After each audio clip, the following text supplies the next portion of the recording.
Selamat siang, minasan konnichiwa. Oh, campur-campur ya bahasanya ya. Mungkin bahasa Indonesia sama bahasa Jepang. Itu nama saya Mardian Syah Mardis. Itu asalnya dari Sulawesi ya, Minami Sulawesi Shu, Sulawesi Selatan. Datang ke Jepang itu tahun 2008, tamat SMA. Tamat SMA, sempat sekolah di Jakarta 6 bulan. Habis itu dapat beasiswa ya, beasiswa membuka gakusho. Eh, ya, jadi kuliah di Jepang. Tapi sebelum kuliah belajar bahasa Jepang dulu setahun di Tokyo. Setahun di setahun di Tokyo. Habis itu masuk di Nagoya University, Nagoya Daigaku, jurusannya teknik ya, Chemical Engineering, Kagaku Kogaka. Setelah itu masuk ke S2 Nagoya Daigaku Ing ya, Kagaku Kogaku Senko. Terus sama lanjut lagi S3 di universitas dan jurusan yang sama. Nah, setelah itu apa yang saya lakukan adalah mendirikan perusahaan ya. Karena kebetulan waktu saya pelajar S1, S2, S3 itu ya banyaklah part time ya. Arubaito dari di restoran, di bagian kitchen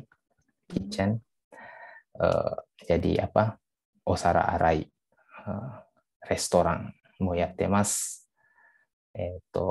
izakaya toka arubaito yattemasu. Habis itu karena udah dapat Nihongo mo sukoshi umaku dekiru you ni natte, dapat N1, N1, semakin banyak nih peluang yang tersebar di peluang kerja yang terbuka ya. Jadi tidak hanya lulusan teknis, tapi ketika saya sudah bisa bahasa Jepang, tsuyaku no shigoto kekko haitemasu. Translate komik, translate pamflet tour, terus habis itu ngajar bahasa Jepang untuk orang Jepang, ngajar bahasa Jepang untuk ke anak-anak Indonesia. Habis itu ngajar bahasa Indonesia untuk orang Jepang yang akan mau ke Indonesia. Terus jadi ya tour guide, Sua Gaido. Habis itu yang paling tinggi ketika saya jadi translator kayak pejabat-pejabat yang datang ya ke Jepang. Nah, dari situ saya sendiri sekarang ada perusahaan di Jepang namanya AMC Japan. Perusahaan ini bergerak di bidang consulting, membantu klien-klien kami untuk mencari talenta muda Indonesia, engineer khusus IT dan beberapa membantu perusahaan Jepang ini untuk going abroad, untuk masuk ke Indonesia, membesarkan peluang perusahaannya ke Indonesia. Jadi sudah ada beberapa klien kami yang membuka usahanya di Indonesia juga. Terus di Bekasi ya, di Bekasi kita mendirikan ada lembaga pelatihan kerja yang baru berumur 3 tahun ya, hampir 3 tahun, tapi yang sudah kami kirim ke tempatkan di Jepang sudah ratusan ya, khusus untuk Ginoji Suse. Bisa. Jadi nanti akan saya jelaskan lebih detailnya. Mungkin itu sedikit profil singkat dari saya. Saya anak kampung kok, bukan dari keluarga yang kaya raya atau bagaimana yang bisa sekolah di Jepang. Enggak. Saya sangat struggle ya dulu di Jepang. Kebetulan aja dapat beasiswa dan itu saya manfaatkan sampai S3. Jadi tidak hanya, maksudnya di kesempatan ini mari kita sharing-sharing bukan hanya untuk cari kerja, tapi how to survive in Japan, ya. 2008 dan posisi saya masih 2021 ini masih di Jepang, dan ya apa sih, not bad to live in Japan actually. Jadi please enjoy di Jepang. Maksudnya mari kita ramaikan Jepang, ramaikan orang Indonesia di Jepang. Mungkin itu perkenalan singkat dari saya. Ya, saya balikkan mungkin ke lanjut atau langsung ke presentasi saya maybe, atau gimana? Oke, boleh Kak, boleh di share. Oke. Saya share ya. Oke, I will text.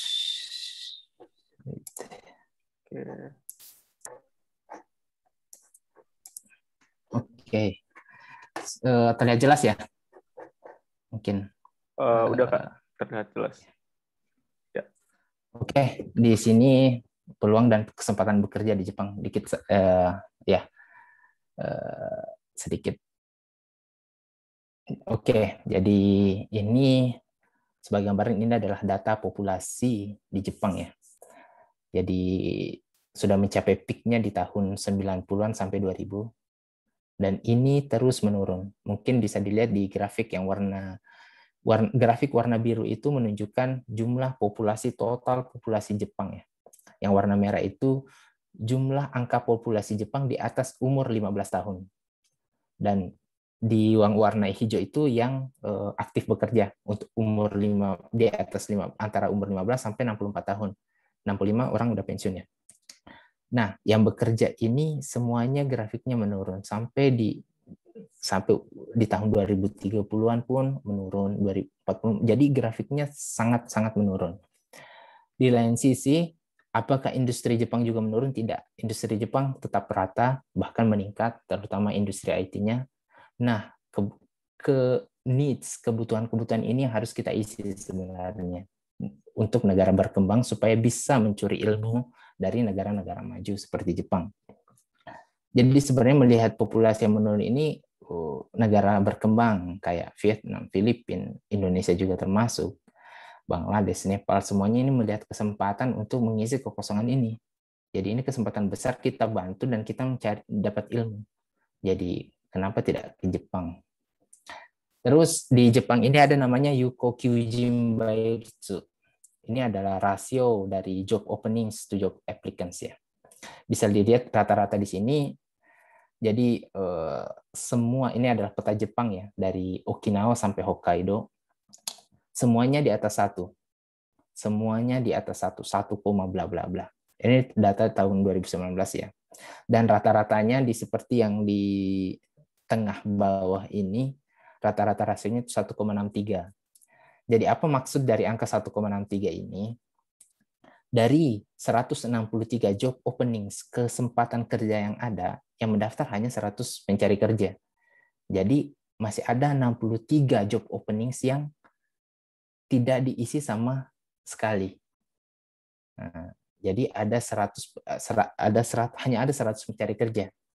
Nah, dari logikanya sebenarnya, supaya persaingan untuk mendapatkan pekerjaan itu bagus, logika angka ini sebenarnya 0,3.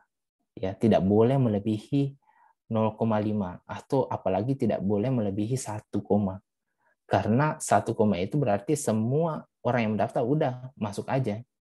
Nah, itu tidak untuk, jadi kualitas dari pekerjaan tersebut itu menjadi tidak ada jadinya. Karena toh kita daftar masuk. Nah, di Jepang ini angkanya 1,6. Ini termasuk the worst ya di dunia. Ini nggak boleh lebih dari 1 sebenarnya, angka seperti ini. Jadi kesempatan kerja di Jepang ini sangat banyak. Sangat-sangat banyak ya. Nah, ini jumlah usia produktif ya antara Indonesia dan Jepang.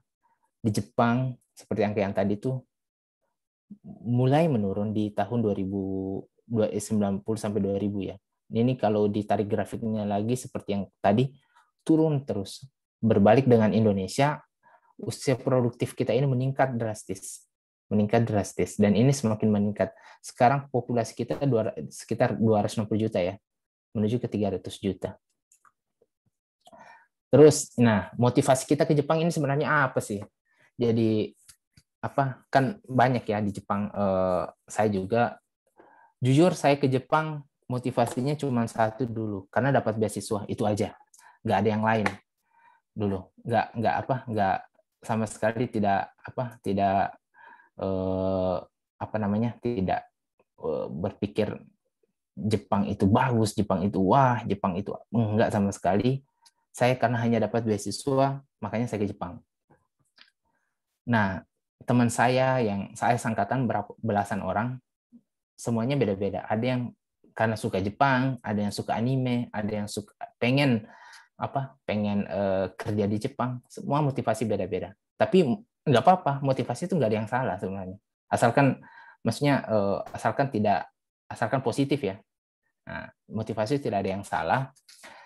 Motivasi itu semuanya betul ya. Jadi saya sendiri dulu karena hanya dapat beasiswa, tapi ketika di Jepang banyak cerita-cerita, maksudnya dan saya pun sampai sekarang betah di Jepang meskipun setahun bisa 3 kali balik ke Indonesia. Tapi ketika saya 3 minggu di Indonesia, 1 bulan di Indonesia, apa yang saya miss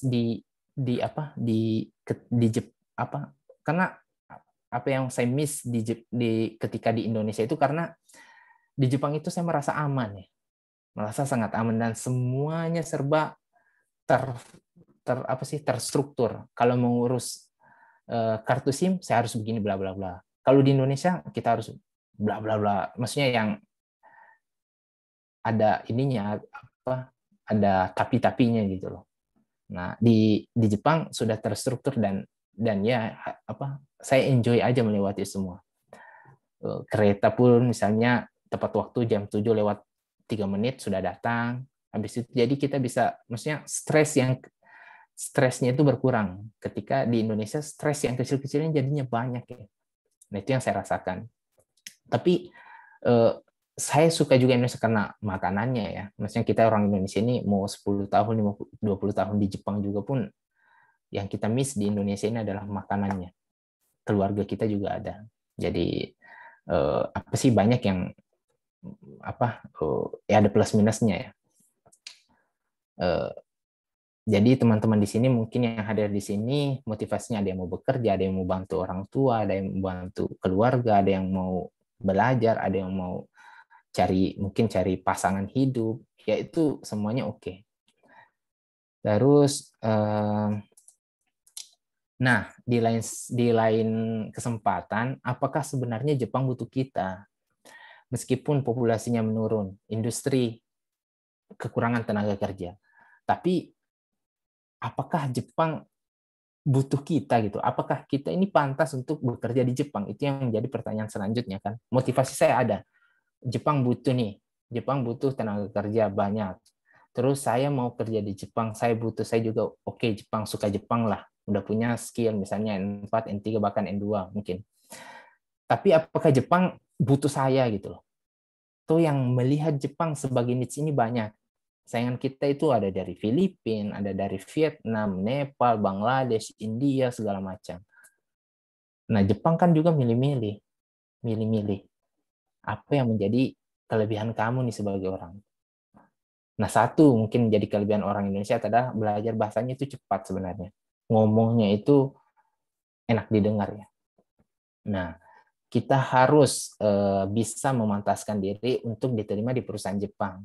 Jangan hanya karena orang itu butuh, saya mau merasa udah matching, enggak sama sekali. Jadi kita harus memenuhi standar Jepang itu karena Jepang juga pintar-pintar. Jadi dia bisa melirik ke Thailand, Vietnam, yang mau ke Jepang ini banyak, bukan hanya kita. Jadi kita harus pintar-pintar cari jalan ya, bagaimana memenuhi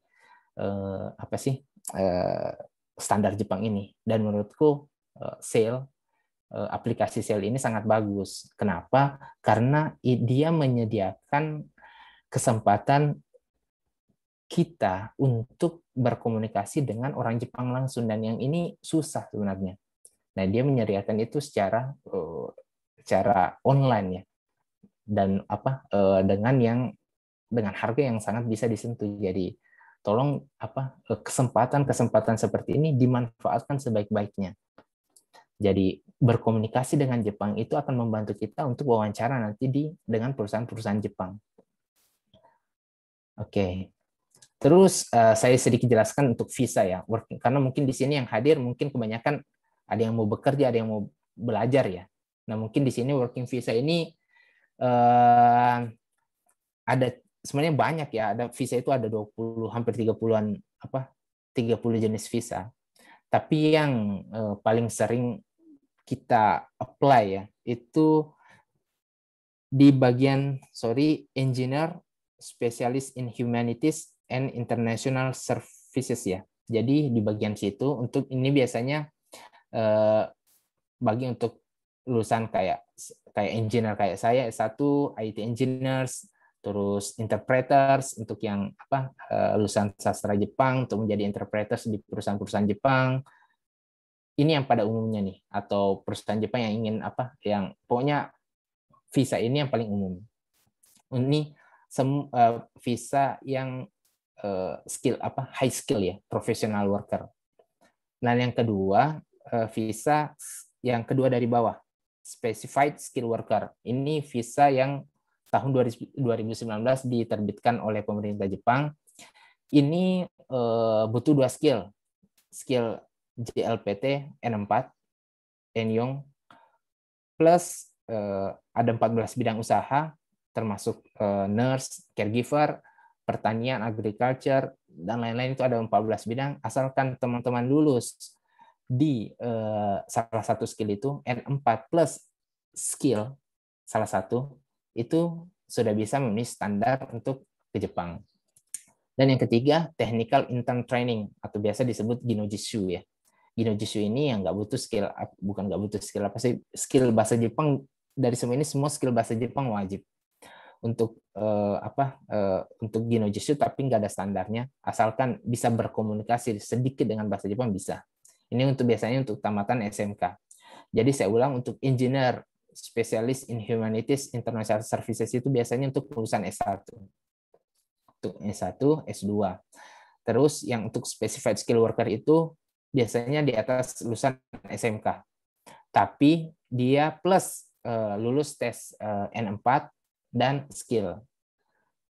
Nah, untuk technical intern training ini asal lulus wawancara dan bisa komunikasi sedikit dengan perusahaan Jepang. Oke, mungkin itu sedikit gambaran dari saya untuk visa. Nah, lebih sedikit mengenai tentang jenis visa ini, biasanya disebut Gijinkoku ya, Gijutsu Chimbun Chishiki sama Kokusei Gyomu. Ini pekerjaan-pekerjaannya seperti scientific engineers, IT engineers. Jadi kalau di perusahaan kami bekerja sama dengan UGM ya, UGM khusus untuk bidang IT-nya kita kasih kelas bahasa Jepang gratis di sana.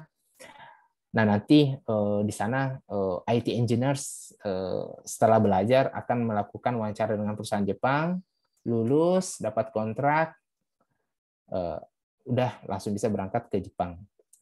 Plus untuk teman-teman yang teman-teman pelajar Indonesia di Jepang pun kami bantu untuk masuk ke perusahaan-perusahaan Jepang. Jadi banyak sih, di sini terlalu luas ya bidang pekerjaannya. Jadi nah ini sebagai pembanding untuk Indonesia dan negara-negara lain, untuk visa Gijinkoku ini, kita sebut Gijinkoku ini udah bisa bahasa Jepang ya, Betonamu, Chugoku, Kangkoku, Indo, Taiwan, ya, Beikoku, Filipina. Jadi Myanmar, Indonesia, Sri Lanka. Jadi kita itu 260 juta penduduk ya.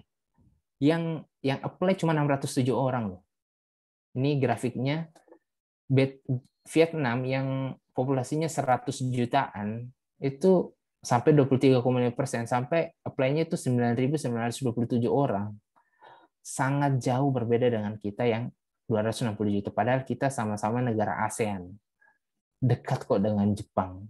7 jam naik pesawat udah nyampe di Jepang. Tapi kok kita sangat kurang. Memang Vietnam ini lagi boomingnya. Bahkan lebih besar dibanding Chugoku China. yang 8.000. Jadi kenapa gitu? Nah, ini yang harus kita boomingkan. Nah, jadi Vietnam, nomor 1 Vietnam, China, Korea, India yang sekarang, karena India banyak IT-nya ya, yang jago-jago. Nah, ini kok kita bisa kalah jauh gitu. Padahal jumlah populasi kita nggak kalah kan, malah kita menang jauh dibanding Vietnam. Tapi apa yang membuat kita kalah? Karena persiapan kita. Persiapan kalau di tes bahasa Jepang, kadang dari 10 anak orang Indonesia itu yang jago bahasa Jepang cuma 3-4 gitu. Kalau Vietnam 10 orang yang sudah bisa memenuhi standar bahasa Jepang itu udah 9, 8 gitu. Nah, jadi karena kita terlalu menganggap remeh bahasa Jepang kadang. Tidak belajar gitu. Tapi sebenarnya bisa sekali, sangat bisa. Jadi dan ini grafik umur ya, yang mendaftar itu untuk visa ini rata-rata umur sampai 20 sampai 29, 30 juga ya. Yang ini antara 20 sampai 29. Menurut teman-teman yang hadir di sini juga masih umur muda ya. Jadi semuanya lagi pada gambateru ya. Jadi musuh hidup susah-susah di Jepang masih oke. Nah, untuk ini kebutuhan engineer ya di Jepang, perkiraan kebutuhan engineer ini juga tinggi. Jadi bisa dilihat dari setiap tahun ini, di tahun 2021 sekarang ini kekurangan 314.000 orang. Dan ini meningkat terus. Ini ada beberapa skenario ya sebenarnya. Kalau saya jelaskan lebih detail lagi, kalau industri IT di Jepang itu tidak meningkat, yang grafik titik-titik warna hijau ini, maka kebutuhan pun masih tinggi. Di antara sekitar 160.000 orang. Nah, untuk kalau industri IT di Jepang meningkat secara biasa-biasa saja, ya kekurangannya ini. Rata-rata ya 300.000 setiap tahun. Kalau IT engineer ini meningkat pesat di Jepang, udah kebutuhan di Jepang udah tinggi banget lagi. Jadi banyak yang bisa kita kerjai sebenarnya di Jepang. Banyak peluang kerja pokoknya. Terus ini contoh job fair kita yang adakan di UGM. Belajar bahasa Jepang, aku tidak mau bilang gampang ya. Susah gampang sih. Karena pertama memang gampang ketika masih N5, N4. Tapi kalau udah menuju N3, N2, kita udah harus membiasakan diri baca komik, baca surat kabar Jepang, baca baca pun, tapi ketika tidak punya teman untuk ngobrol, kita nggak tahu ini Hatsuong yang baik, yang bagaimana Hatsuong itu pronunciation ya. Hatsuong yang baik, Hatsuong Japanese speaker ini bagaimana? Nah, sebenarnya itulah keunggulan SAIL di situ. Jadi dia menyediakan platform di mana kita bisa berkomunikasi dengan orang Jepang langsung untuk mengetes bahasa Jepang kita ini. Karena kalau kita tidak tes, apakah orang Jepang ngerti dengan Hatsuong kita? Karena naik. Jadi SAIL itu menyediakan tempat itu, dan itu menurutku sangat jangan sampai kita belajar tapi kita nggak tahu, maksudnya Hatsuong kita ini benar apa enggak.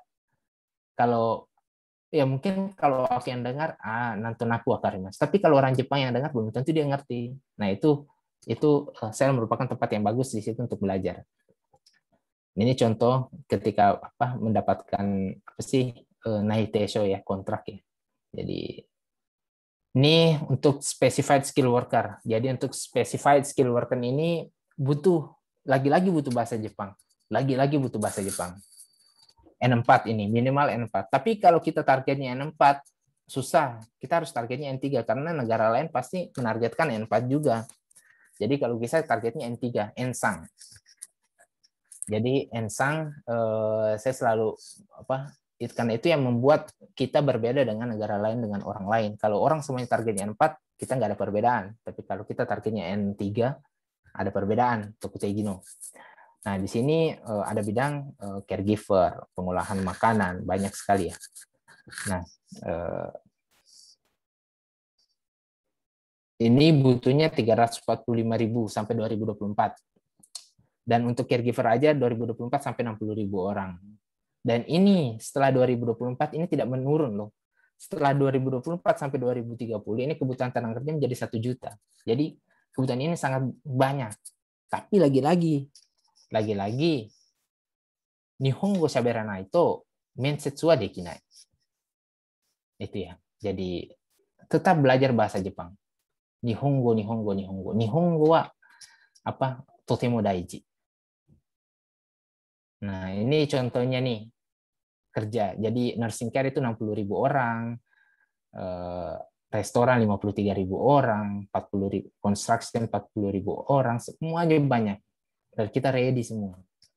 Dan tapi apa yang lagi-lagi itu Nihongo. Zenbu Nihongo. Hai. Jadi ini contoh SSW di Jepang nih. Sekarang karena ada corona juga sih ya. Jadi total itu cuma kiri atas ya, maaf. 8.769 orang. Indonesia sambame. Jadi Vietnam, Cina, Indonesia itu cuma 775 orang. 775 orang dari 340.000 orang loh yang dibutuhkan. Ini kekurangan juga. Jadi kita jangan mau kalah juga di sini sebenarnya. Dan kita menyediakan apa sih? Sorry. Nah, ini ya Indonesia ya. Jadi itu totalnya 8.769, Indonesia di 775 orang. Kaigo yang paling banyak, ya sekitar segini lah. Ya, maksudnya ini buat tes bahasa Jepang juga ya.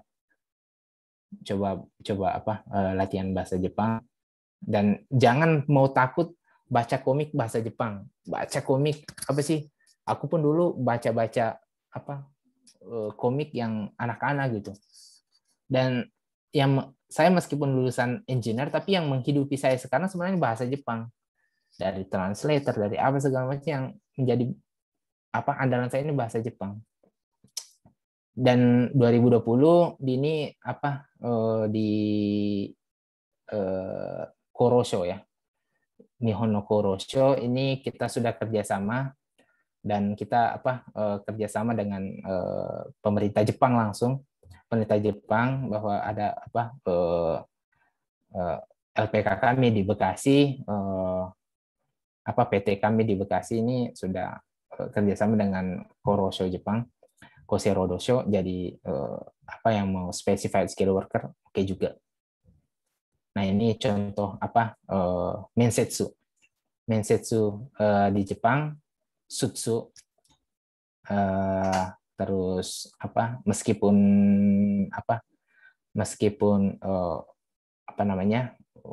pakai jilbab pun oke. Ya karena memang kita ini contoh-contoh ya. Jadi karena pandemik, hari ini pun masih ada mensetsu, minggu ini pun masih mensetsu, mau maishu mensetsu. Mensetsu aru to mo nihongo shaberanai to dekinai. Sore dake. Wakarimasu ka ne? Nah, ini contoh ya. Ada banyak contoh sih ya. Jiko shoukai sama me no awaseru toka, saberi kata toka. Banyak sekali yang harus kita perbaiki untuk mensetsu di Jepang ya. Jadi tidak hanya cita-cita, tapi mau Nihon ni ikitai kedo doryoku ga nai to sore mo dame. だから夢を叶うために努力、苦労 semuanya harus kita rasakan ya. Jadi belajar jiko shokai dan kita dan menurutku sel sudah jadi maksudnya bisa berkomunikasi karena ini komunikasi dengan Jepang ini mau ke Jepang aja susahnya begini loh. Apalagi nanti ketika kita kerja di Jepang. Nihon ni kite kara motto tsurai keiken mo arimasu shi, ii koto mo arimasu yo, mochiron. Jadi zenbu nihongo shaberanai to dekinai. Sore dake. Tapi itu kalau nihongo wakaru to mo いろんなことはできます。うん通訳もできる、翻訳もできる、インドネシア語の授業もできる、日本語の授業も教えれる、いろんなことはできます。Jadi banyak sekali pilihan-pilihan pekerjaan. Dan itu ketika kita balik ke Indonesia pun itu menjadi andalan kita. Ini untuk Jisoo saya ini foto-foto, beberapa foto lebih ketat lagi. Jadi betul-betul kita ini ya mensetsu. Kadang kalau perusahaannya minta ini cara motong mangga gitu, cara motong apa gitu, mau dilihat skillnya bagaimana dia motong ini, mengarahkan pisaunya bagaimana. Jadi ini banyak kesalahan sebenarnya, mengarahkan pisau itu nggak boleh keluar ya, jadi bisa kena orang ke arah dalam, jadi motongnya itu ke dalam. Jadi banyak sekali sebenarnya yang bisa kita ini. Indonesia harus bisa bersaing ya dengan negara lain. Kita bisa kok. Tidak hanya sekarang era global, kita bisa bersaing kok. Buktinya orang Indonesia di Jepang ini semakin banyak. Tapi sayang kita juga semakin banyak ini, ada Vietnam, Thailand, bla bla bla. Dan saya sendiri pun motivasi saya sekarang ini ingin memperbanyak Indonesia di Jepang itu aja. Bukan negara lain, Vietnam, Thailand, hokano kuni wa mo ii desu. Indonesia jin o oku shitai. Nihon de. それだけ。そうですね。僕のモチベーション。個人的なモチベーションは、インドネシア人が多いと、僕も日本の生活をもっと楽しむっていう感じがすごく大きい。Itu sedikit motivasi saya sih. Jadi kenapa saya tidak terjun ke engineer 自分のモチベーションはもうインドネシア人をいっぱいいっぱいしたい、日本に。確かにまだ少ない。少ないです。他の国に比べてもう全然少ないです。全くまだ少ないし。思います。はい。で、ただ今ニュース見てると、テレビのニュース見てると、たまに他の国が逮捕されるとか、でそこがだからただ送り出すじゃなくて、もうちゃんとコミュニケーションを取れるインドネシア人、ちゃんと性格いいインドネシア人が日本にいると、だんだんインドネシアの評価も良くなるっていう感じを、したいなと思っております。でもできないことはないし、ただもう本当にちゃんと日本語勉強すれば、ちゃんとまずN4と、もうN4はもう必ず、これはもう最低レベルで、次N3とってもう勉強したくない、もうN2難しい文法もうめんどくさい、もう勉強したくないっていう気持ちは絶対になるからダメ。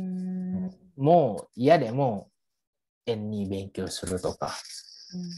N2とってももっと難しいのはN1。もう新聞読めるようになるし、ただそれができるともう他の世界見られるし、もう他のことももっともっとできるし、もう僕会社も設立できるし、もう日本のお客さんもっともっともっともっと取れるし、もう全然もう別世界になっちゃうので、もういろいろ、もう僕も私も日本来てからもう英語とかそういうレベルじゃない。もうひらがなカタカナもわからない。全くわからない状況で日本に来てまして、もうただその日本語学校通って1年間、もう地獄です。もう地獄というかもう宿題は多すぎて、もう先生も嫌だし、ただもう仕方がね、もう来ちゃったし、もう奨学金ももらってたし、もうやるしかないので、もう毎日漢字、毎日文法、毎日宿題、毎日もう日記、もう作文、いろいろやって、それでも、僕一番悔しいのは、1年間のプログラムで、僕の、全部インドネシア、僕のインドネシア人の仲間が13人いるかな。13人いまして、唯一円に合格してない人は私です。だから他の12人はもう合格しまして、私だけ合格してなかった。で、ただもうその次はもう大学入らなきゃいけないし、もう授業も全部日本語、もう何にもわからない。